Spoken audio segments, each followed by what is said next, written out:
Buenas noches, señoras y señores. Eh, la Academia de Derecho los saluda muy cordialmente y hoy día, como se sabe, vamos a tratar el tema de la inmunidad parlamentaria, que es un derecho histórico que ha sido acogido en las diversas constituciones que ha tenido el Perú. Es además una institución reconocida y aplicada en diversos países, aunque bien es cierto, no en todos. Pero a raíz de una serie de hechos de corrupción en lo que va del presente siglo, se inició un debate para derogar o modificar esta institución.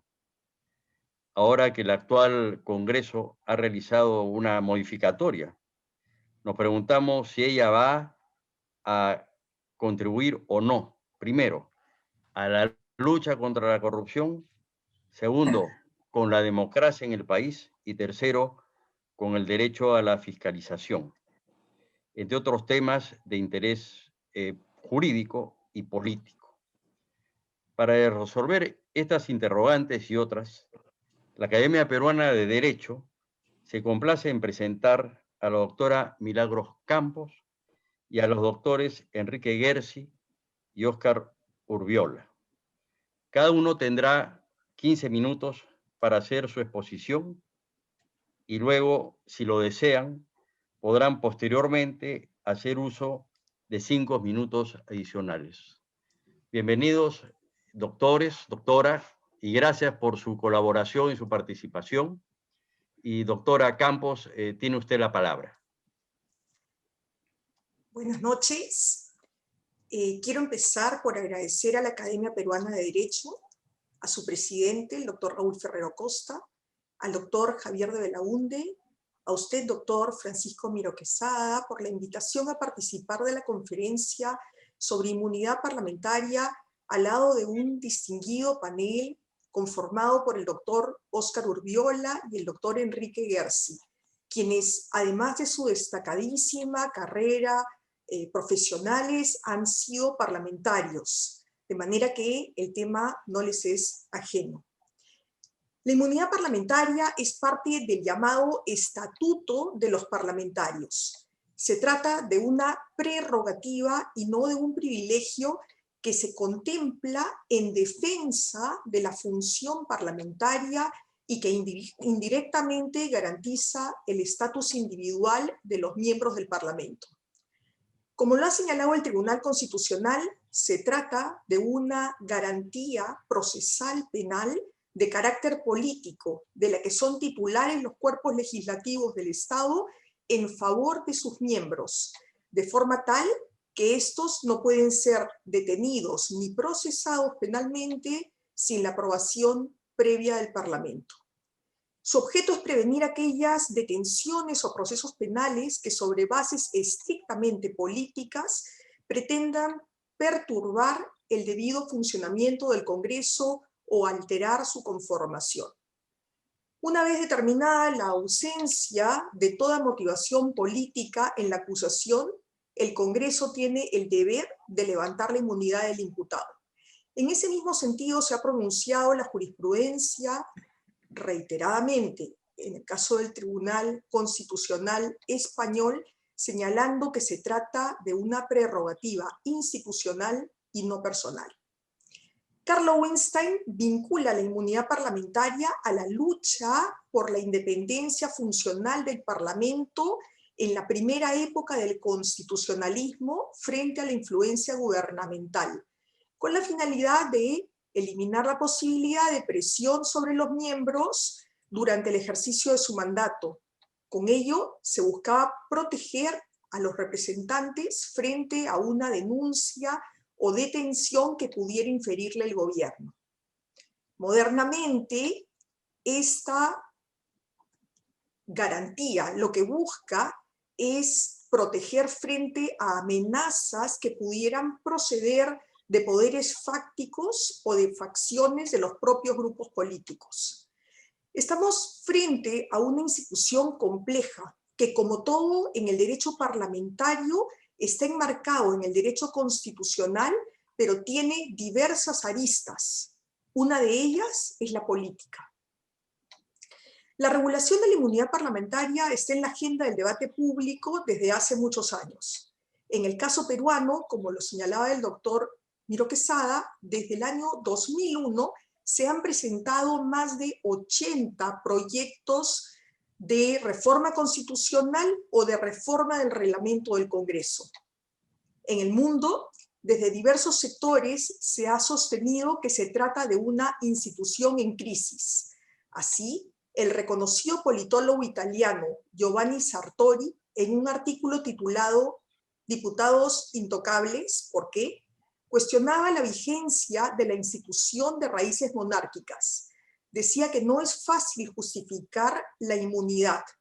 Cito, inmunidad quiere decir que algunas personas están por encima de la ley y que pueden burlarse de ella. La realidad es que los legisladores se protegen entre sí. Queremos inmunidad, pero no una inmunidad que transforme a las cámaras en un santuario de sospechosos con altísimo olor de culpabilidad. Estas durísimas palabras han encontrado eco en algunos juristas. Para Pedro de Vega, en la medida que el Parlamento adquiere autonomía frente al resto de los poderes estatales, las inmunidades parlamentarias comienzan a perder su razón de ser. Para Martínez Felipe, la inmunidad como institución enfrenta una crisis política y jurídica por la dificultad de encontrar un equilibrio adecuado entre estas y los derechos y libertades ciudadanas. Desde la experiencia argentina, Jorge Gentile señala que la inmunidad ha entrado en crisis con motivo del avance de la corrupción, lo que ha llevado a su eliminación o a atenuarla por vías constitucionales o jurisprudenciales. Así también, Francisco Fernández Segado da cuenta de una amplia doctrina, particularmente en Italia, que la ha calificado como anacrónica, obsoleta y contraria a los principios fundamentales del Estado constitucional de derecho. Otros argumentos han cuestionado la institución a causa del uso inapropiado de la misma. Se ha producido una disfuncionalidad y excesos habituales en la práctica parlamentaria en diversos países. Por ejemplo, la utilización de las elecciones para sacar de la cárcel a algún político que estuviese con un procedimiento penal, o un alto número de solicitudes de levantamiento de inmunidad no atendidas oportunamente. También la denegación de solicitudes de levantamiento de inmunidad por interés político. Otro problema que plantea la doctrina es que en la práctica la inmunidad se ha convertido en muchos parlamentos en una herramienta de tensión y lucha entre mayoría y oposición. En ese sentido, se recuerdan las críticas de Hans Kelsen a esta institución. La consideraba ineficaz para proteger a la minoría parlamentaria porque es la misma mayoría la que decidiría con sus votos la entrega de la autoridad que lo persigue. Así, Fernández Martínez explica que el Parlamento, en situaciones de relativa armonía en la dialéctica política, aplicaría el principio de autodefensa en la administración de la inmunidad. En cambio, en momentos que se radicalicen las posturas, cobraría vigor la disyunción planteada por Carl Schmitt de amigo-enemigo en perjuicio exclusivamente de las minorías. En el Perú, a diferencia de lo que ocurre en otros países, se distingue entre levantamiento de inmunidad y levantamiento del fuero, dependiendo del tipo de delito. Así, los delitos comunes han seguido un trámite ante la Comisión de Levantamiento de Inmunidad, cuya labor consiste en verificar que las denuncias tengan verosimilitud y que no estén motivadas por causas políticas. En ese sentido, no se entra a conocer el fondo del tema, ni las características del proceso. En cambio, los delitos de función han tenido un procedimiento diferente. Producida la denuncia, esta se dirige a la Subcomisión de Acusaciones Constitucionales, que investiga y califica los hechos como delitos. De encontrar razones para la formación de causa, denuncia ante la Comisión Permanente y esta ante el Pleno. Solo así se levanta el fuero del congresista quedando a disposición del Ministerio Público que denuncia ante el Poder Judicial. Así, la Constitución histórica ha reconocido tanto la inmunidad de proceso como la inmunidad de arresto frente a la comisión de delitos comunes. Aunque específicamente se excluye la protección del congresista frente a procesos iniciados con anterioridad a la elección, una sentencia condenatoria activa el procedimiento para la solicitud de levantamiento de inmunidad de arresto. Si bien el proceso penal previo es un asunto de relevancia pública que afecta al candidato y al partido político, en el momento en que éste es elegido, un fallo condenatorio afecta a la institución parlamentaria y socava la confianza en el sistema democrático. El Tribunal Constitucional así lo ha señalado, diciendo que la inmunidad parlamentaria solo tiene sentido si coadyuva en el funcionamiento del Congreso, lo que está en íntima relación con el desarrollo democrático del país, sobre todo si éste tiene una estructura política en formación. En el Perú, distintos indicadores muestran que ha crecido la percepción de la corrupción en la política. De acuerdo a la 11ª encuesta sobre percepciones de corrupción en el Perú, un 76% percibe al Congreso como una de las instituciones más corruptas. En la encuesta reciente nacional de hogares realizada por el INEI, el ranking de instituciones no confiables es encabezado por los partidos políticos. Solo 3% confía en ellos. Y es seguido por el Congreso de la República, donde solo 4 declara confiar. En esa misma línea, la encuesta del Barómetro de las Américas señala que la confianza en los partidos, así como en los parlamentos, ha venido decreciendo de manera sostenida, teniendo su promedio más bajo en la ronda del 2018 y 2019. En ambos casos, el Perú se encuentra al final de la tabla. La reflexión sobre estos datos es relevante porque diversos estudios asocian la gobernabilidad democrática con la confianza de los ciudadanos en las instituciones. En este contexto, la inmunidad parlamentaria ha sido cuestionada por percibirse como un privilegio. Estos no son hechos aislados, y aunque se pueden encontrar muchas razones, como por ejemplo el que los parlamentos en ninguna parte son muy populares, que hay una mala prensa contra ellos y contra los partidos políticos, lo cierto es que la combinación de desconfianza en los partidos políticos y el Congreso constituye un grave problema para el funcionamiento y estabilidad de la democracia. En los últimos años hemos sido testigos de la demora en atender los pedidos de levantamiento de inmunidad formulados por el Poder Judicial. Estudios de disciplina partidaria muestran que los congresistas cuyo pedido de levantamiento de inmunidad se encuentra pendiente suelen votar con las mayorías parlamentarias, cruzando los límites éticos de la negociación política que naturalmente tiene lugar en la formación de mayorías para la toma de decisiones. Otro problema en este análisis está en el uso de la inmunidad parlamentaria como un escudo, pues que quebraría el principio de igualdad al ser utilizada para intereses particulares.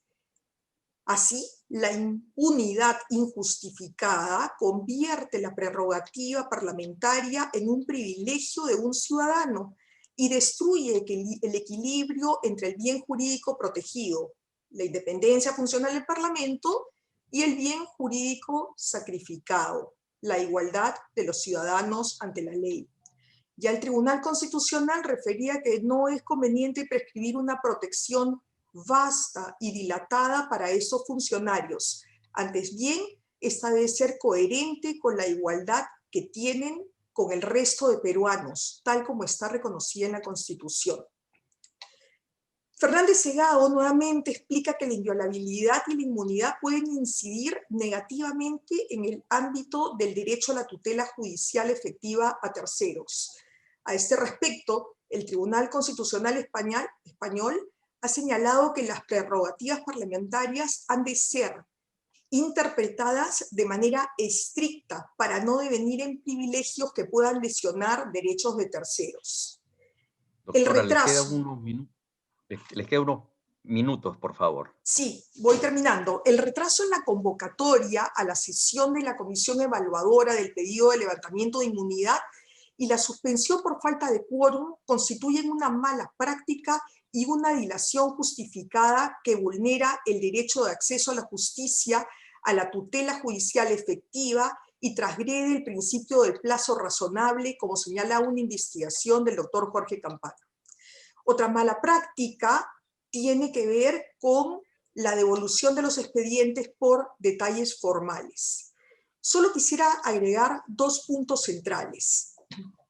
Por esta situación descrita, la regulación en los distintos países es muy diferente. Como lo señalaba el doctor Miro Quesada, encontramos países en los que no hay inmunidad de arresto ni de proceso, como Colombia, Bolivia, Panamá, o fuera de la región, Canadá, Holanda o Inglaterra. En el caso de Chile, es el Tribunal de Alzada el que autoriza la acusación. Tampoco en Argentina o en Italia existe inmunidad de proceso. Como puede observarse, en América Latina y en Europa continental, la regulación de la prerrogativa no es uniforme. Si bien las amenazas monárquicas de corte absolutista han desaparecido, siempre pueden aparecer otras formas de ejercicio de poder político que asedien el sistema democrático y a las instituciones democráticas. Estamos frente a una institución compleja, a una situación cuya solución no resulta fácil y donde es necesario compatibilizar tanto el aspecto constitucional como el penal, como con los principios, primero, de unidad de la Constitución, segundo, el principio democrático, tercero, el principio de igualdad y la tutela de derechos. Como señala Pizzoruso, hay numerosas incoherencias en la inmunidad. Yo diría que en el Perú de hoy es necesario que se den señales de compromiso con la integridad, fundamentalmente el día de hoy en el ejercicio de la función pública. Comentaremos más adelante algunos otros aspectos vinculados a esta compleja institución. Muchas gracias. Muchas gracias, doctora Campos, por su exposición. Y doctor Gersi, adelante, tiene usted la palabra. Muchas gracias. Muchas gracias. Quiero, en primer lugar, agradecer a la Academia por esta invitación, a Raúl Ferrero, a Francisco Miro Quesada por su presencia. Creo que es una magnífica oportunidad, además, para poder intercambiar algunos puntos de vista relevantes sobre un tema que, dirían los periodistas, es de palpitante actualidad. La inmunidad parlamentaria siempre ha sido polémica, no ha sido fácil de conseguir. Si examinamos la historia del derecho, para no remontarnos innecesariamente demasiado en el pasado, veremos que la inmunidad parlamentaria en su forma moderna es básicamente una conquista del parlamentarismo anglosajón. Se dice que nace, que tiene fecha de nacimiento en 1347, con Eduardo III, rey inglés, Plantagenet, el que empieza la Guerra de los 100 años. Y es una situación en la cual fue derrotado el rey, porque lo que ocurrió fue que un parlamentario británico criticó al rey Eduardo III, acusándolo de gastar mucho dinero, y el rey lo mandó a la cárcel. La respuesta del Parlamento, y ahí empieza la historia moderna de la inmunidad, es muy particular. No dicen que los parlamentarios son inmunes, no dicen que son sacrosantos. Podrían haber recurrido, por ejemplo, a la potestas sacrosanta del tribuno de la plebe, del derecho romano. No hacen eso. Lo que el Parlamento británico dice en 1347 es que el rey no puede alterar el número de parlamentarios arbitrariamente mandando a uno a la cárcel. Como es un número tasado, le prohíben al rey mandar a la cárcel a un parlamentario no porque lo critica, sino porque altera su número legal. A partir de ahí empieza un proceso evolutivo que en el derecho anglosajón es bastante notorio, inclusive el derecho constitucional anglosajón, como sabemos en Inglaterra hay una constitución histórica, no una constitución escrita, y ya en 1592, ¿no es cierto?, con Jacobo, y antes en 1512 con Enrique VIII, habían habido dos momentos que los historiadores de la inmunidad consideran fundamentales. En 1512, Enrique VIII, que no era una persona con mucha calma, como lo sabemos por su figura histórica, se molestó porque un parlamentario presentó un proyecto de ley para legislar sobre el estaño. Veamos la cosa tan rebuscada. Era un proyecto de ley para legislar sobre el estaño. No le hizo gracia a Enrique VIII y lo metió a la cárcel. Dijo que solo podían legislar sobre el estaño los gremios. ¿Qué ocurrió? El Parlamento utilizó el antecedente 1348 y soltó al parlamentario, alegando que no podía el rey evitar la reunión del Congreso del Parlamento inglés, reduciendo su número. Pero ya en 1592, con Jacobo I, ocurre un cambio cualitativo, cambia el concepto. Jacobo le dice al Parlamento que el Parlamento es libre, pero solo para decir sí o no. Los Estuardo empezaban a pretender imponer en Inglaterra un absolutismo de origen más bien continental, que iba en contra de todas las tradiciones de la Carta Magna y obviamente no se lo iban a permitir. El Congreso lo derrota a los Estuardo lentamente. Es todo el episodio de las guerras de religión que conocemos, Cromwell intermedio, y esto termina en 1688 con el Bill of Rights, donde claramente se establece que el parlamentario tiene dos inmunidades. El parlamento y el parlamentario tienen dos inmunidades.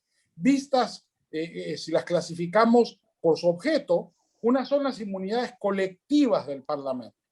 El parlamento como institución no puede ser invadida por el ejército, no puede ser tomada por nadie. Hay inmunidades colectivas e inmunidades individuales que protegen al parlamentario del arresto y le garantizan la libertad de expresión, que son las formas clásicas de la inmunidad que conocemos y la doctora Campos ha hecho referencia a ella. Esto se transmite a Europa continental en la Revolución Francesa, pero adquiere otra forma, porque en Inglaterra solo se pensó la inmunidad para la función parlamentaria dentro del Parlamento. Lo que era inmune, lo que estaba protegido, era el parlamentario en funciones, en el Parlamento y en cuanto tal. Lo que se hablaba del ius ad officium y el ius in officium, que eran las dos dimensiones sustantivas del derecho a la inmunidad parlamentaria, que era un derecho público, no un derecho subjetivo. El ius ad officium, la prerrogativa del cargo, y el ius in officium, el trabajo del parlamentario cuestionando o legislando, era inviolable, era inmune. Sucede con el correr del tiempo que los europeos, particularmente con la Revolución Francesa y luego de la Revolución Francesa, extienden ya el concepto no estrictamente a la función parlamentaria propia de la tradición anglosajona hasta hoy, sino a toda la actividad del parlamentario. De tal manera que su inmunidad se convierte en una inmunidad que cubre todos los espectros de su vida personal y su vida política, porque supuestamente lo que se busca es proteger, como bien dijo la doctora Campos, al parlamentario del ejercicio arbitrario del poder.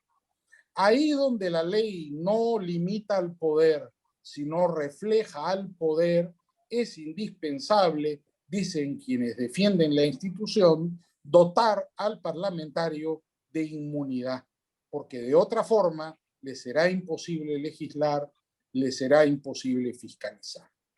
Esos son los argumentos que conocemos de la inmunidad en el sentido moderno, ¿no? La idea básica que viene del derecho romano es honrar el cargo. Onus habet mudus, decían los romanos. Hay que honrar el cargo. Y de lo que se trataba era de honrar el cargo, y así lo desarrolla el constitucionalismo clásico. Lo que ha venido a ocurrir en los tiempos recientes es que ha decaído el prestigio de la institución. Y muy bien señala la doctora Campos, a niveles hoy día dramáticos, al punto de que si tenemos un debate universitario con nuestros estudiantes, con jóvenes abogados, casi la unanimidad desde un punto de vista generacional tiene una opinión adversa a la inmunidad parlamentaria. Efectivamente, como muy bien dijo Mili, entre otras cosas, Óscar Urbiel y yo fuimos brevemente parlamentarios. Ambos no regresamos a esa tarea. Óscar ocupó cargos de importante nivel y de magistratura en nuestro país, llegando a presidir el Tribunal Constitucional. Yo me dediqué solo a la actividad privada, ya no me meto en política, ya no he vuelto a postular, ya me porto bien, ya no hago esas cosas. Pero eso no me inhibe como observador y como profesor a expresar algunos breves comentarios inquietantes respecto de lo que puede ser una actitud, yo entiendo, contestataria, pero un poco ingenua, al tratar de eliminar por completo la inmunidad parlamentaria. La amenaza del poder es efectiva. Cuando uno está en un órgano colegiado que legisla, un órgano legislativo, y desempeña funciones tanto de fiscalización como de legislación, las amenazas se multiplican permanentemente. Una dramática conclusión que yo saqué de mi breve experiencia parlamentaria es que uno piensa que sus principales enemigos son los rivales, y no es verdad. Sus principales enemigos generalmente están sentados de su mismo lado. Y esto puede convertirse en problemas muy complejos en la dinámica parlamentaria. Y un parlamentario que, por ejemplo, tenga una opinión heterodoxa, y tiene derecho a tenerla, además si ha sido elegido tiene un mandato para expresar una opinión heterodoxa, ese parlamentario es relegado a otras comisiones porque le resulta incómodo a su propio partido. Y lentamente a ese parlamentario le comienzan a ejercer presión, lo comienzan a condicionar, lo comienzan a complicar, y si pretende fiscalizar, se lo impiden de muchas y diversas maneras. No son amenazas poéticas las que tiene un parlamentario, son amenazas reales. Porque, por ejemplo, si está investigando a un grupo de mafiosos, lo llenan de denuncias. ¿Y quién lo protege? ¿Quién lo defiende? Si el proceso judicial, en el Perú los procesos judiciales son los más cercanos a Kafka que conozco. Entonces uno puede terminar, doctor Andrés García Belaúnde, cuando cuenta sus historias, que he conocido algunas de ellas personalmente, son muy dramáticas. Por investigar, por fiscalizar, recibió decenas de querellas penales que prácticamente no le permitían trabajar, que iba de un juzgado a otro, de una fiscalía a otra, durante meses, porque había una mafia que no quería que él siguiera investigando. Entonces, un parlamentario sí está sujeto a peligros muy complejos, a peligros efectivos, no son reales, no son falsos, digo, no son solamente del Poder Ejecutivo. Esta idea antigua de que el Parlamento y el Rey tenían una rivalidad no es muy propia de la historia del parlamentarismo británico y, cómo no, de la Revolución Francesa. Pero hay también otros enemigos, y eso obliga, creo yo, a repensar la institución. Y para eso sugiero regresar a la idea fundamental. Si el objetivo de la inmunidad es proteger las dos dimensiones, ¿no es cierto? Si la inmunidad tiene dos dimensiones, el jus ad officium y el jus in officium, ¿no es cierto? Proteger la prerrogativa del cargo y proteger la función en el cargo, pensemos en algunas reformas institucionales que, modernizando la institución de la inmunidad, no priven al parlamentario de la protección indispensable para el desarrollo de su función. El parlamentarismo anglosajón ha sido bastante más práctico que el parlamentarismo continental. Por ejemplo, en Estados Unidos hay casos muy famosos, ¿no? Un parlamentario demócrata por Alaska en la década del 70 se puso a leer en la Cámara de Representantes los papeles secretos del Pentágono. Quisieron meterlo preso, pero la Cámara lo negó, porque el señor estaba en su función legislativa. En cambio, otro famoso caso que se estudia en derecho constitucional en Estados Unidos, de un parlamentario, también demócrata, curiosamente, pero por Missouri, que le encontraron en el cuarto de su dormitorio un pie, y resulta que el pie tenía, en lugar de relleno de manzana, un relleno blanquito y un poco polvoriento, no era azúcar impalpable precisamente. A ese se lo llevó preso el FBI, y nadie en el Congreso americano ni siquiera se le ocurrió que podía existir algún tipo de inmunidad por esa función. Tal vez acotar la inmunidad al desarrollo de las funciones parlamentarias de fiscalización y de uso de la palabra, por supuesto, el sentido del voto y de legislación son absolutamente indispensables en una democracia, y no podemos pensar que un legislador puede ejercer libremente estas funciones sin algún grado de protección. En cualquier caso, creo que el debate democrático siempre enriquece el Estado de Derecho. Es muy importante que este debate se haya producido.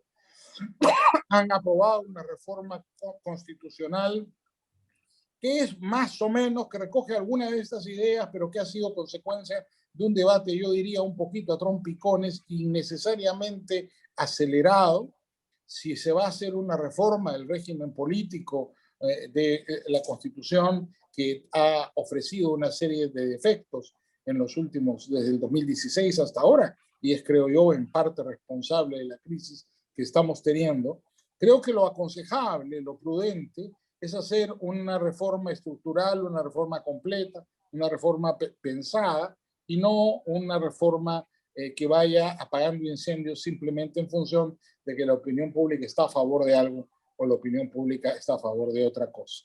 Lo importante es hacerlo bien y hacerlo correctamente. Creo que la inmunidad es un tema muy polémico, pero creo que es parte de la construcción de un Estado de Derecho. Y eso resulta absolutamente indispensable, sobre todo porque esa es una tarea inconclusa en el Perú. En el Perú, la construcción de un Estado de Derecho todavía está pendiente. Creo yo que la academia juega un rol muy importante, los profesores de Derecho, los abogados, los políticos y todos quienes participan de este debate. Porque es indispensable contar con instituciones que funcionen autónomamente y puedan ofrecer las garantías mínimas a los ciudadanos en general de que el poder se va a utilizar con moderación y que la ley va a estar por encima de cualquier circunstancia. Esta tarea se hace especialmente dramática en un país como el Perú, donde tenemos 8 de cada 10 personas en la informalidad, de tal manera que 8 de cada 10 peruanos no cumplen las leyes. Pues esta evidencia sociológica inequívoca tiene que servirnos a todos los abogados, a los profesores de derecho, a los juristas, a los académicos, para reflexionar acerca de cuáles son los límites que tiene el derecho en el Perú y cuáles son los desafíos que él presenta.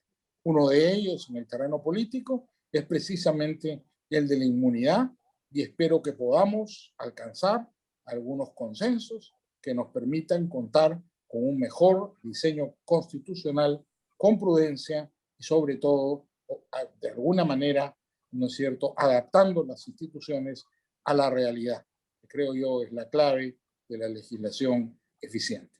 Eso es cuanto les quería decir y les agradezco nuevamente por la gentileza de esta invitación. Espero no haberme excedido en los 15 minutos que me dieron y quedo a su disposición si hubiera después una segunda ronda de intervenciones. Muchas gracias, doctor Benmiro Quesada. Le agradezco nuevamente la amabilidad, doctor Ferrero, y quedo a su disposición para continuar con el debate. Muchas gracias y buenas noches.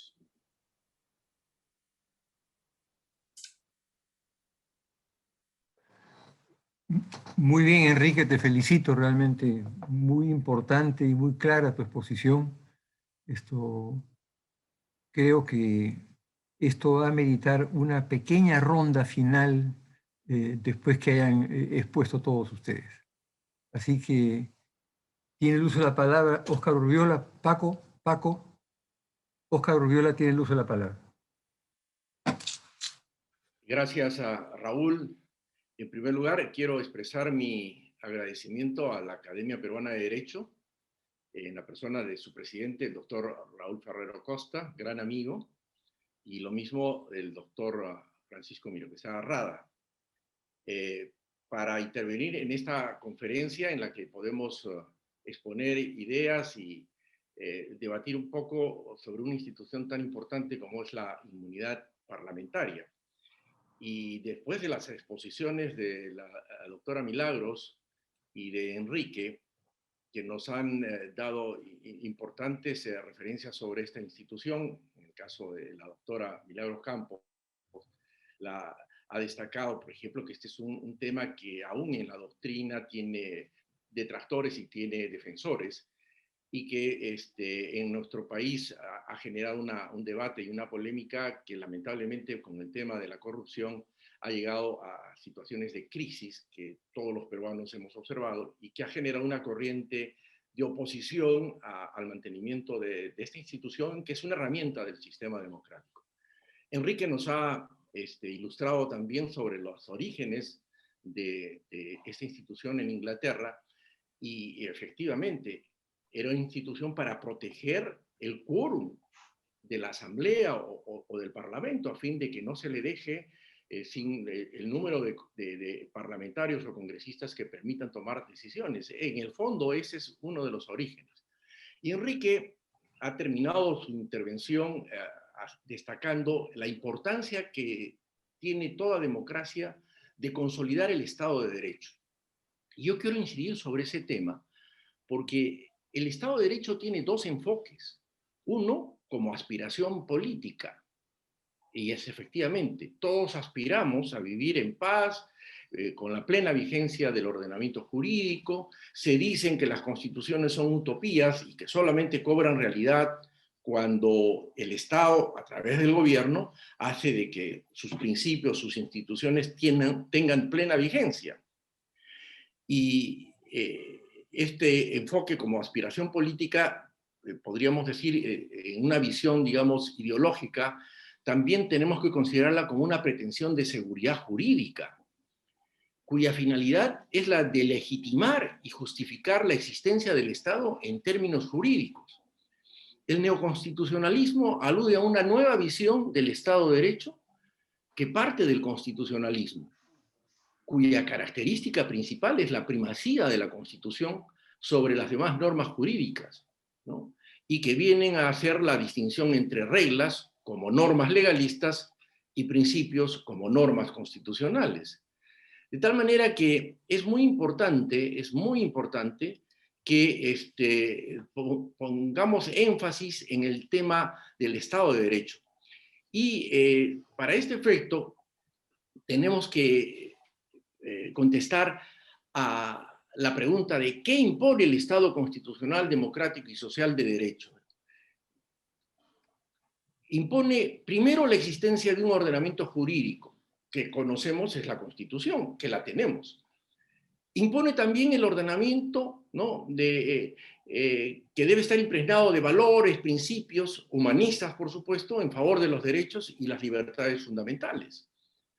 Debe estar dotado también de conjunto de instituciones técnicas, procedimientos, herramientas, justamente la inmunidad parlamentaria, todos los mecanismos de control parlamentario, la misma división de poderes, la existencia del control constitucional, ¿no?, que permitan la concreción y disfrute por todas las personas de un Estado de Derecho que permita a su vez el desarrollo de una sociedad moderna. Y todo esto debe ser la garantía de una permanente y plena vigencia, ¿no?, a fin de evitar la intromisión o las actuaciones en su contra, ya sea del sector público o del mismo sector privado, en un ordenamiento de plena vigencia del orden constitucional. Bien, ¿qué importancia tiene el Estado de Derecho en una sociedad? Sin Estado de Derecho no existe democracia. Es relevante en la agenda de los procesos, ¿no?, de transición y normalización, así como consolidación democrática. Un Estado de Derecho no se da por generación espontánea, depende solo de la voluntad o decisión de algún actor político particular. No depende solo de eso. De tal manera que su construcción es un proceso que involucra a todos, ¿no? A todos por igual, a los actores políticos relevantes y a la ciudadanía. Y aquí tenemos también algo que destacar. El ejercicio de la ciudadanía en una sociedad es fundamental en todos los niveles, desde los núcleos más pequeños, ¿no?, de la comunidad, de grupos vecinales, hasta las organizaciones e instituciones más importantes requieren o exigen el ejercicio de una ciudadanía, ¿no?, responsable, que cumpla sus deberes y obligaciones, ¿no?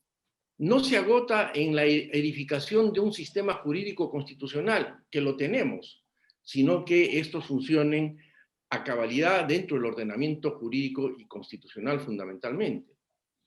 El Estado de Derecho se expresa y realiza en la norma legal, pero también en la definición y el funcionamiento efectivo de las instituciones, así como en la cultura y la práctica política de los actores. Bien, los derechos del ciudadano, la Declaración de los Derechos del Ciudadano desde 1789, estimó que en toda sociedad debería existir la garantía de los derechos y la separación de poderes, para que tuviese una verdadera constitución, surgiendo así el constitucionalismo y la cultura de respeto a la ley, ¿no? El artículo 16 de la Declaración de los Derechos del Hombre y del Ciudadano sostiene que una sociedad que no tiene como premisas la división de poderes y la garantía de sus derechos del hombre no cuenta con una constitución. De tal manera que nosotros podemos afirmar que sí tenemos una constitución, pero el hecho de que se tenga una constitución que puede estar incluso escrita en negrita no garantiza la plena vigencia de sus principios, valores e instituciones y de los derechos fundamentales. El artículo 1 de la Constitución del 93 establece que la defensa de la persona humana y el respeto de su dignidad son el fin supremo de la sociedad y del Estado. No. El Perú, el artículo 43, sostiene, es una república democrática, social, independiente y soberana.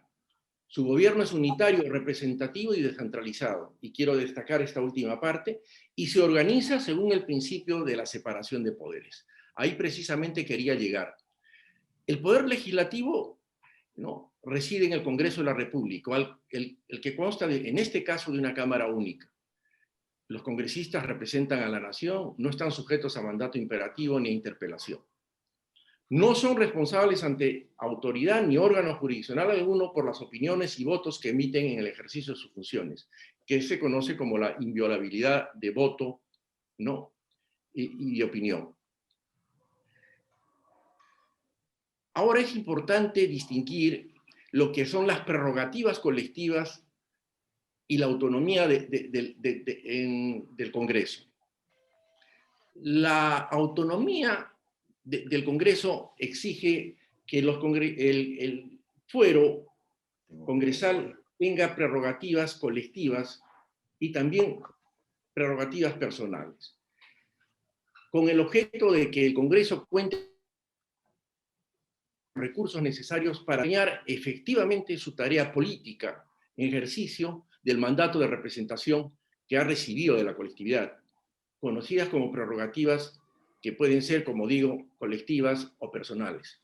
Las colectivas son precisamente aquellas que están reconocidas para asegurar los resultados colectivos del órgano representativo, llamado asamblea o congreso, que como sabemos en nuestro ordenamiento jurídico y en muchos ordenamientos democráticos europeos, son básicamente la no imperatividad del mandato, la irrenunciabilidad del cargo, la inmunidad de arresto y proceso, y finalmente la inviolabilidad por los votos y opiniones.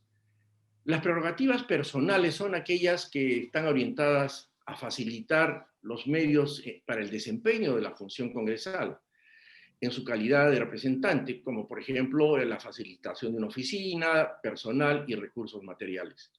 Se le confunde con privilegios, y esto es lo que generalmente maneja el pueblo la opinión pública e incluso los medios hablan de la inmunidad como un privilegio del cual no deben gozar los parlamentarios. Y en realidad, la distinción entre prerrogativa y privilegio es importante.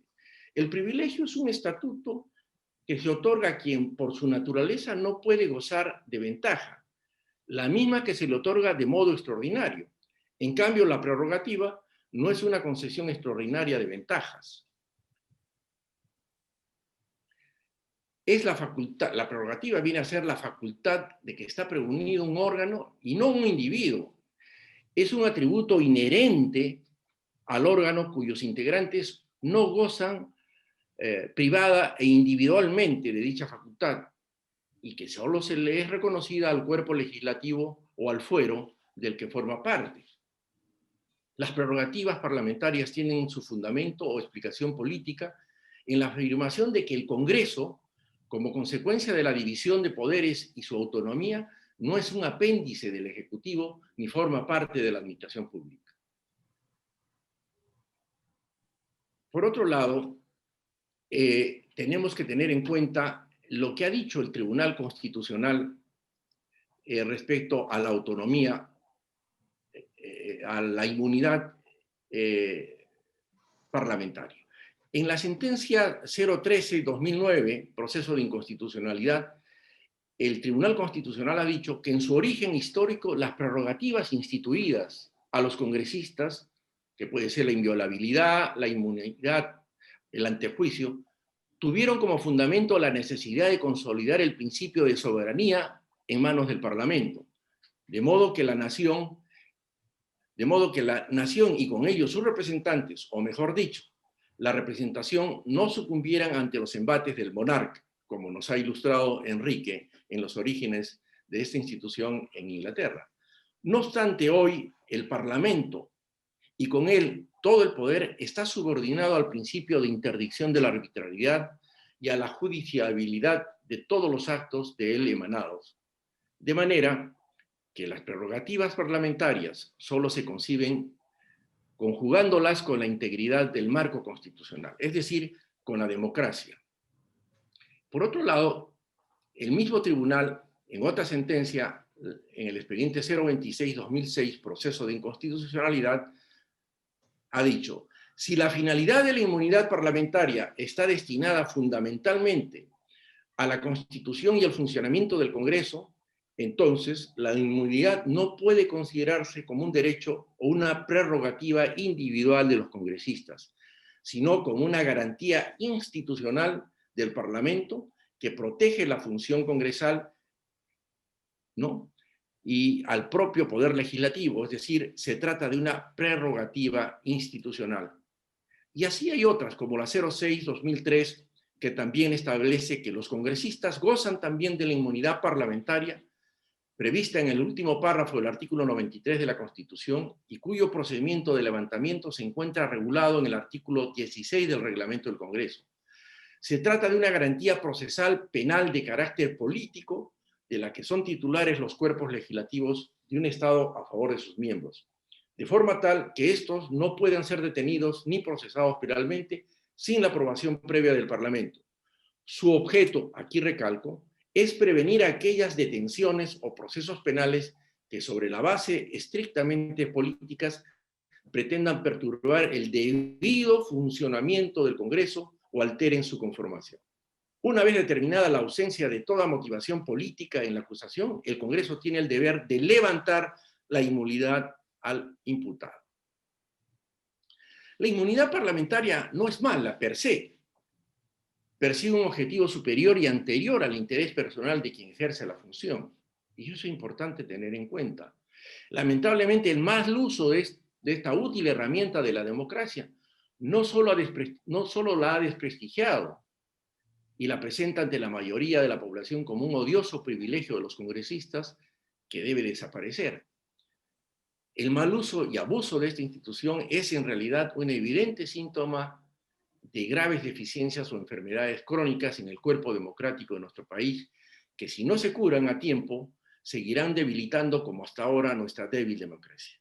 Por ello, el origen de los problemas del uso y abuso de la inmunidad no hay que buscarlo en la institución misma, sino en los factores exógenos que han distorsionado en la práctica esta garantía histórica de los parlamentos, como la falta de educación jurídica y política básica de los que llegan al Congreso, por ejemplo. Hasta aquí he utilizado los 15 minutos, después utilizaré los 5 minutos a fin de completar estas ideas. Muchas gracias. Muy bien, gracias, doctor Urbiola, muy amable por su exposición. Y doctora Campos, puede disponer de los 5 minutos si cree necesario.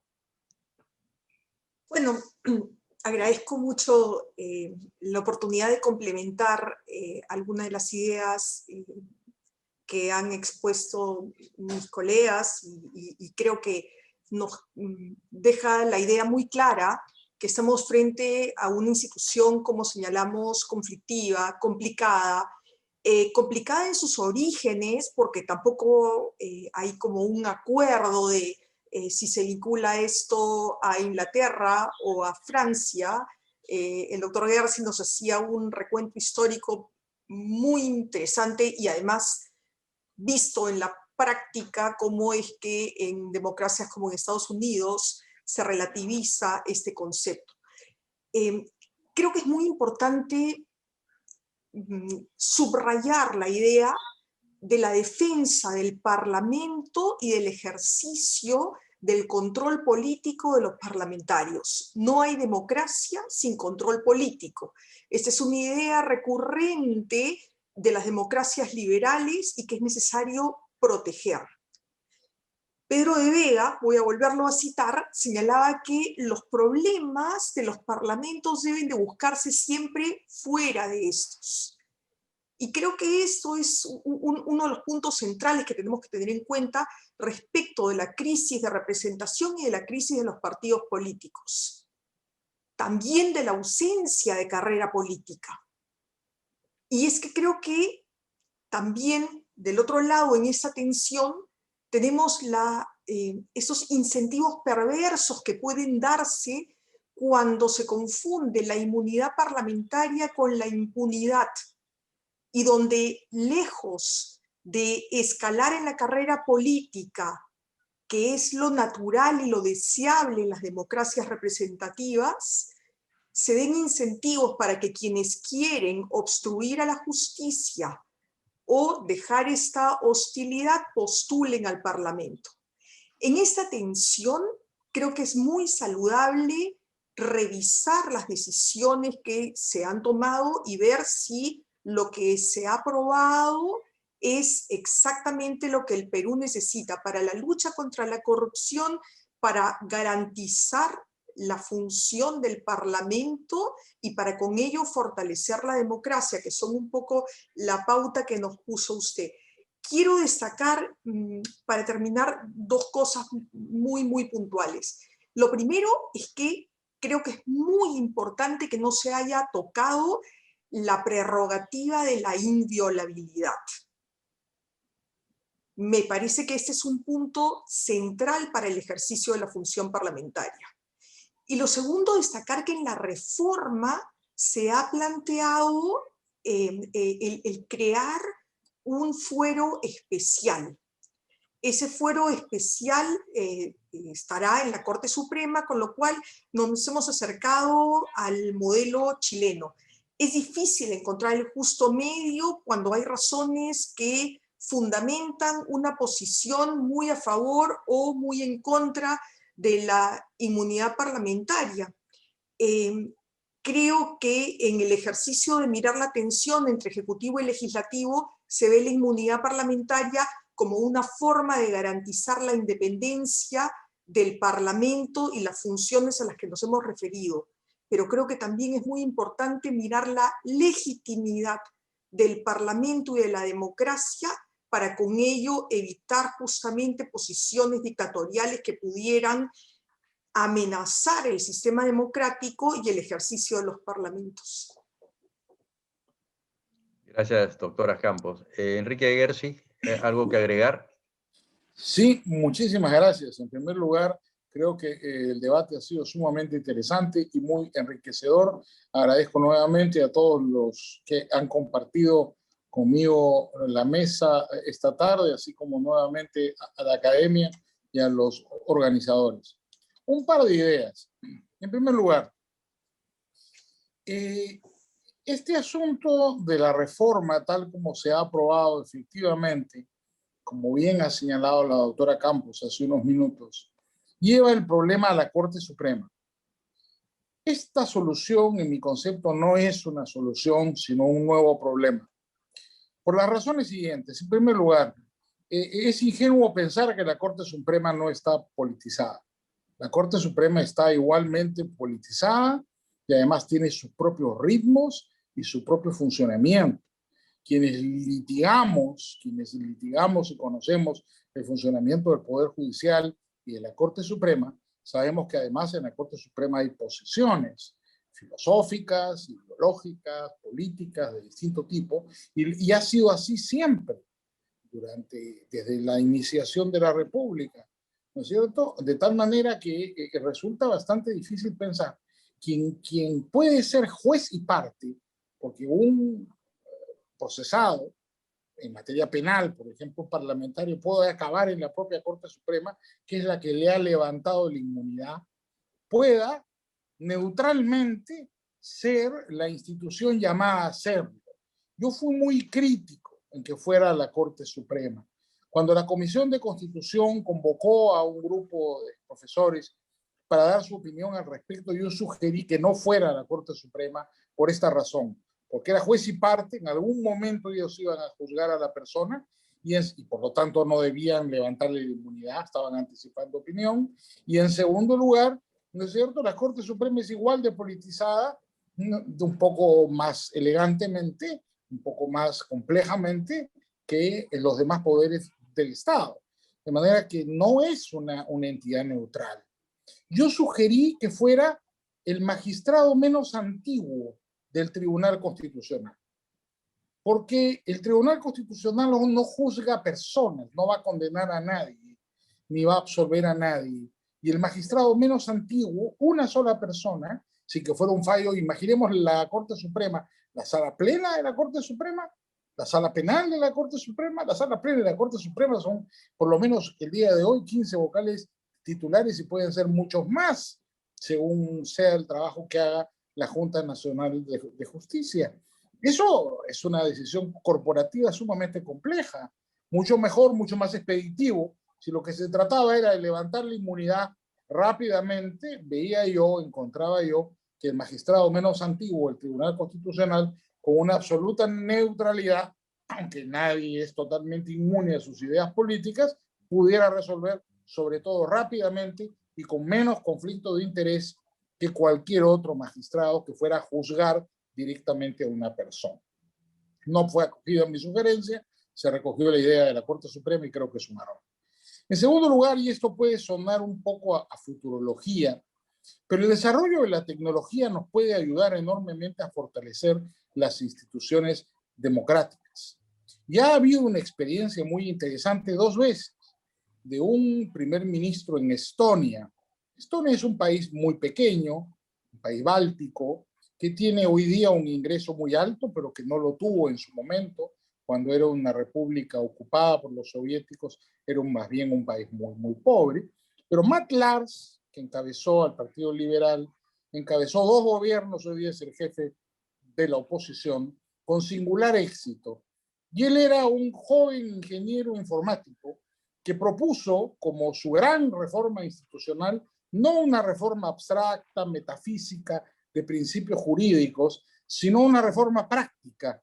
Él le llamó el e-government, reemplazar los ministerios por webmasters y permitirle a cada ciudadano, con su número de identificación, tener una página web donde se comunicara directamente con el Estado, recibiera ahí las notificaciones policiales, desde una multa hasta una citación, recibiera ahí las notificaciones de impuestos, recibiera ahí las notificaciones judiciales, las notificaciones fiscales y presentara a través de su página web todas las solicitudes a todas las instituciones públicas, llegando inclusive a desarrollar un app de tal manera que uno cuando va por Estonia le llegan a su celular inclusive las cuentas ya cargadas a su tarjeta de crédito directamente del peaje o de algún pago menor que uno hace automáticamente cuando pasa por una carretera.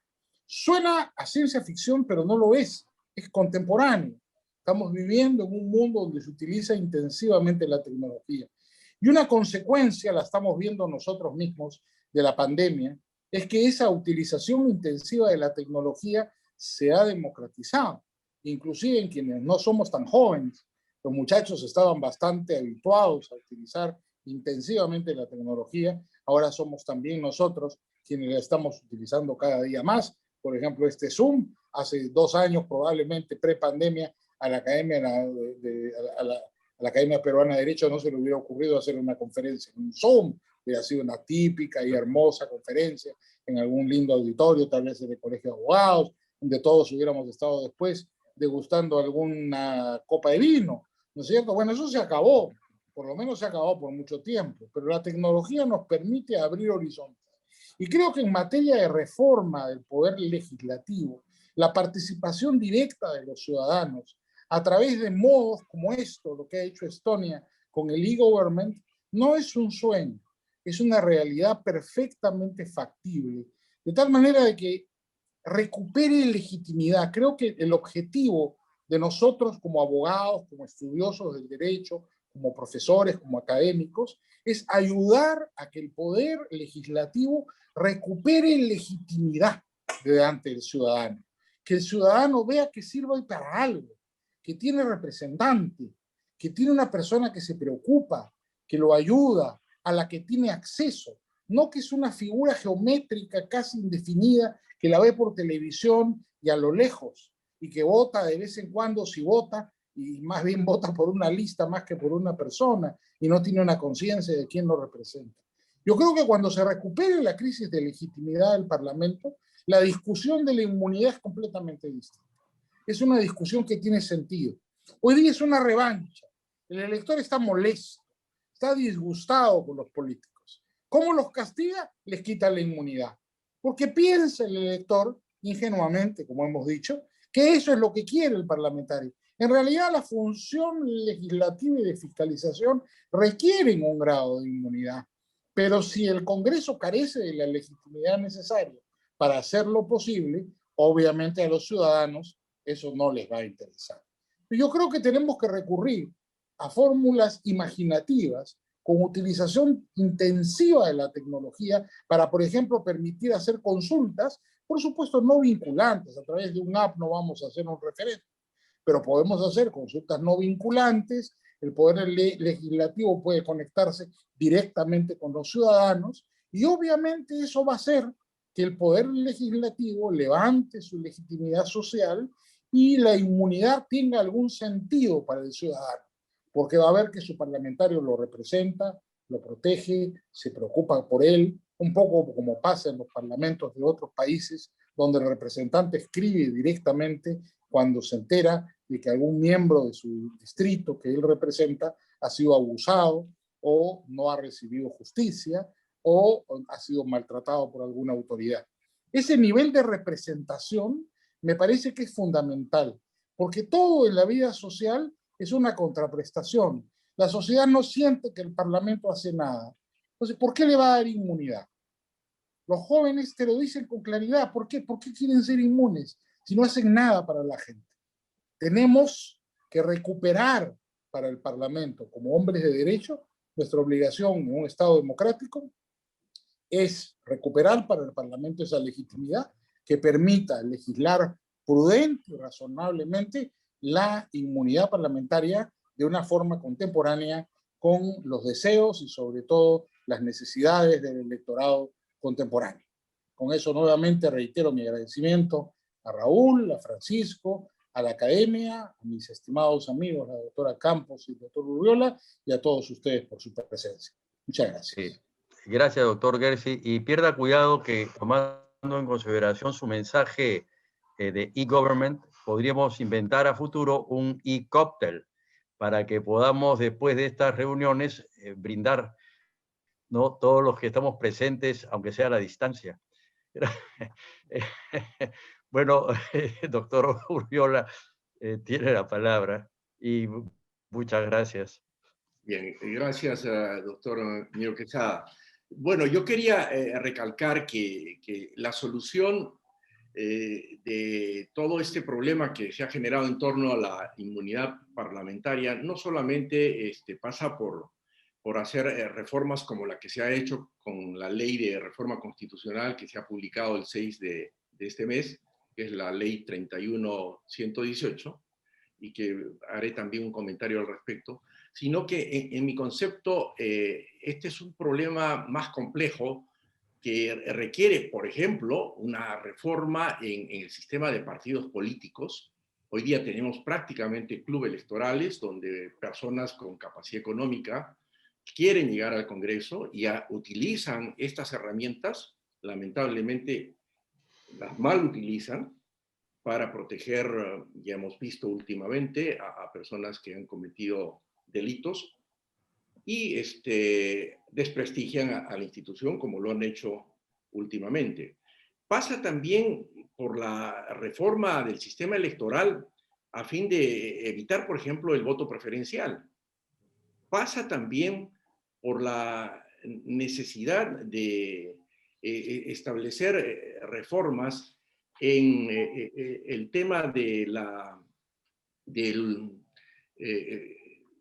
la unicameralidad, que es una situación que me preocupa porque si bien el Parlamento tiene autonomía, las funciones que cumple un Congreso, un Parlamento, al menos en un sistema unicameral, que es el de representación, fiscalización y también el de legislación, y otras funciones como son los nombramientos de dignatarios, Tribunal Constitucional, Defensoría del Pueblo, Banco Central de Reserva, no las puede hacer a cabalidad y por lo tanto los temas de fiscalización o control constitucional que precisamente requieren la atención a través del antejuicio o el levantamiento del fuero no se pueden atender oportunamente y el atraso precisamente en el levantamiento del fuero ha generado todas estas situaciones.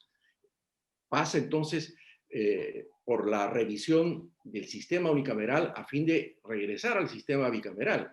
Eso es fundamental.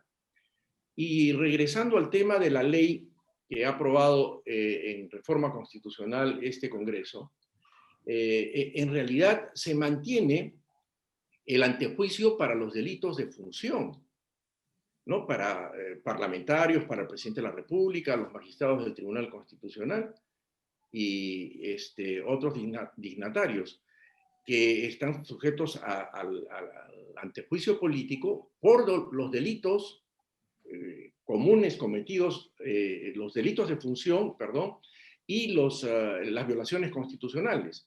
Eso está intacto, no se ha cambiado.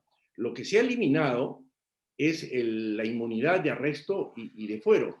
Pero la doctora Milagros Campos ha señalado algo que es importante. Se ha creado un fuero especial para juzgar los delitos comunes de los congresistas. Y ese fuero está representado por el procesamiento ante la Corte Suprema. Cuando el Código Procesal Penal establece que sí, es un juez colegiado, y en todo caso, si tomamos la legislación comparada de Chile, para el levantamiento del fuero en Chile es la Corte de Alzada, que equivale a las Cortes de Apelaciones o Cortes Superiores, la que levanta la inmunidad para que sean procesados o arrestados los parlamentarios chilenos. Considero yo que llevar el juzgamiento, porque esta ley habla de procesamiento, llevar el juzgamiento a la Corte Suprema puede afectar en principio al juez natural, ¿no?, que corresponde al juez donde se cometió el delito.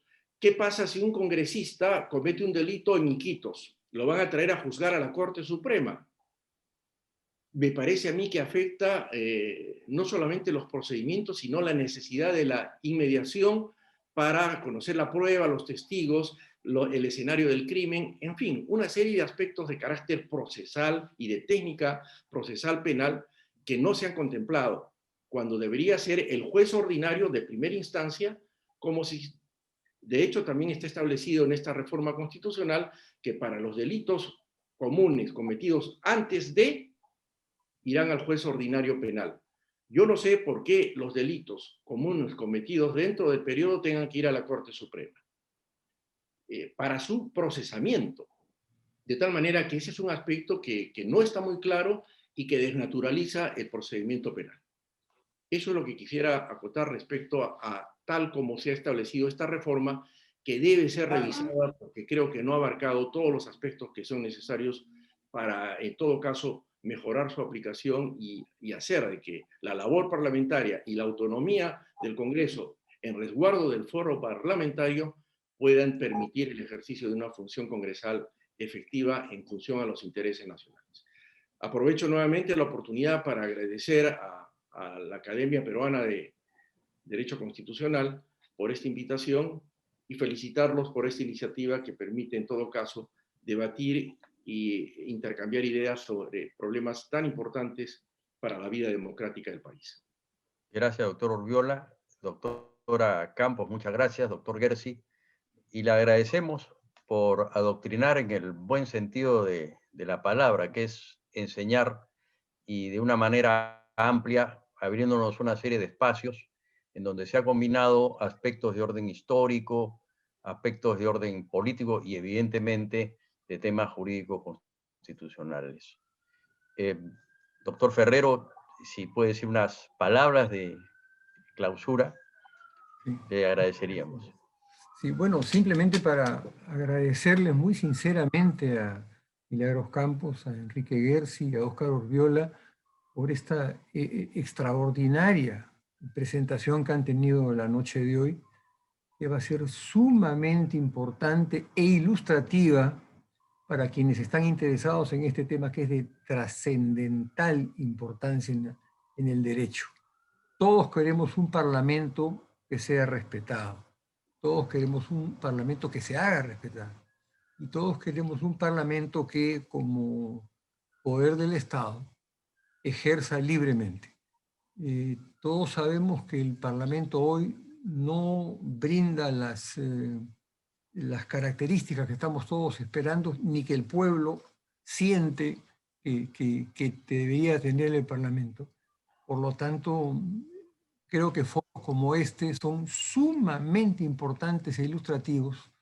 Les agradezco mucho a ustedes por su, en mi opinión, brillante exposición. Muchas gracias. Muchas gracias. Muchísimas gracias por la invitación. Gracias, Raúl. Muchas gracias, muchas gracias. Adiós. Muchísimas gracias, doctores, por su brillante participación y agradecemos a todo el público asistente.